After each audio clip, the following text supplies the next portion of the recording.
The letter to the Hebrews. The author of this letter is anonymous, and people have wondered for a long time whether Paul wrote it or maybe one of his co-workers like Barnabas or Apollos, but really we just don't know. In chapter 2, we discover that the author had a first-hand relationship with the disciples who were themselves around Jesus, so we know that this letter is anchored in the teaching of the apostles. We also don't know who the audience of this letter was, or even where they lived. The author knows them really well, and he assumes that they have a thorough knowledge of the Old Testament scriptures, especially the storyline of the first 5 books of the Bible, the Torah, about how Abraham's family became the nation of Israel, about how Moses led them out of slavery in Egypt to Mount Sinai, where they received the Torah, and they made a covenant with God, where they built the tabernacle, where the priests offered sacrifices, and also about how they wandered through the wilderness on their way to the Promised Land. The author just expects that the readers know all of the details about these stories, and so most likely the audience is made up of Jewish Christians. That's where the name of the letter comes from.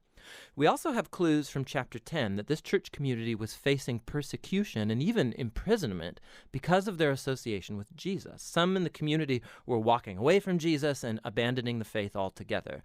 And this explains the purpose and the structure of this letter. First, there's a short introduction, which is followed by 4 sections where the author compares and contrasts Jesus with key people and events from Israel's history. Jesus is first compared with angels in the Torah, second with Moses and the Promised Land, third with priests and Melchizedek, and lastly with the sacrifices and the covenant. And the author has 2 main goals in all of these contrasts. The first goal is to elevate Jesus as superior to anyone or anything else, showing that Jesus is worthy of all their trust and devotion.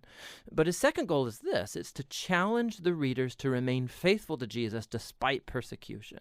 So in every section, he includes a strong warning not to abandon Jesus. So let's dive in now and see how this all unfolds. The elevation of Jesus begins in the opening sentence of the introduction. In the past, God spoke to our ancestors in many different ways, but in these last days, he has spoken to us in his Son. So the author's saying that Jesus is superior to all of the previous ways that God has revealed himself to Israel. He then makes this astounding claim that Jesus is the radiance of God's glory and the exact imprint of God's nature. These metaphors are making the closest possible identification between Jesus and God. So Jesus is what the rays of light are to the sun, or Jesus is what the wax impression is to the signet ring. For this author, there is no God apart from Jesus. Jesus is God become human as the Son. And it's this elevated view of Jesus that's then explored throughout the rest of the letter. In the first section, the author compares Jesus with angels, which might strike you as kind of odd, like why angels? In Jewish tradition, it was taught, based on Deuteronomy chapter 33, verse 2, that the Torah and the words of God were delivered to Moses at Mount Sinai by angels. And so by saying that Jesus is superior to angels, the author is claiming that Jesus and his message of good news are superior to all previous messengers of God's word.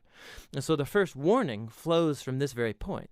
If Israel was called to pay attention to the Torah that was delivered by angels, how much more should we pay attention to the message that was announced by the Son of God?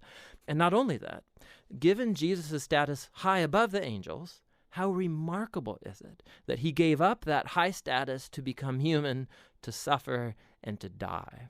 In Jesus, we see God's greatest glory and God's great humility as Jesus sympathetically joined himself to humanity's tragic fate.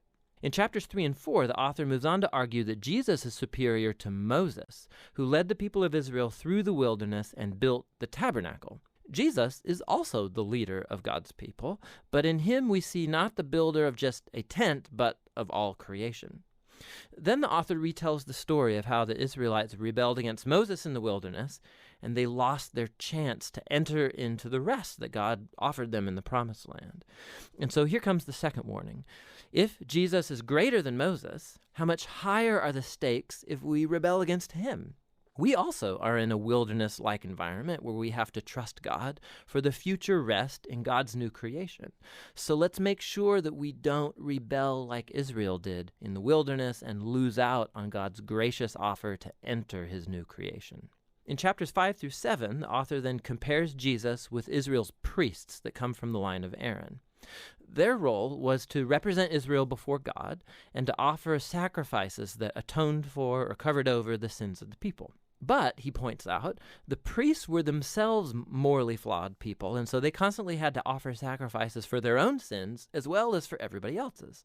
Something more was needed. And so he then argues that Jesus was that something more. He's the ultimate priest. But Jesus did not come from the line of Aaron. Rather, Jesus was a priest in the order of Melchizedek, that mysterious priest king from ancient Jerusalem, and he appears in the stories about Abraham. We also find in Psalm 110 that the Messianic king from the line of David will be a priest in the order of Melchizedek. So the author's whole point is this. Jesus is the ultimate priest king. He's morally flawless, he's eternally available for his people, and so he's superior to any other mediator between God and humans. And thus comes his warning in this section.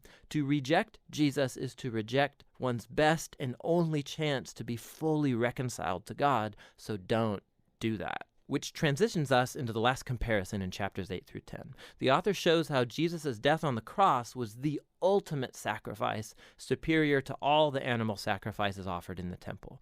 Those sacrifices had to be offered constantly, both daily but also yearly on the Day of Atonement.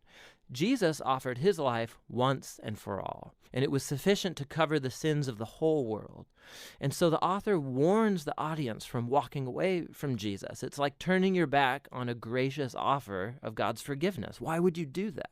Jesus' sacrifice is permanent, he says, and it's the foundation for the new covenant spoken of in the prophets, where all sins are forgiven. So now that the author has elevated Jesus through all of these contrasts, this final section is one big challenge to follow Jesus.